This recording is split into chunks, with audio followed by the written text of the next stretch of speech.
Grönland'daki buzullar hızla eriyor. Bu, okyanus akıntılarını etkiliyor. Beklenmedik bir sonuç ortaya çıktı.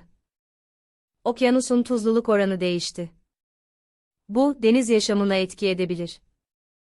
Bilim insanları şaşkına döndü. İklim değişikliğinin etkileri daha büyük. Yeni araştırmalar devam ediyor.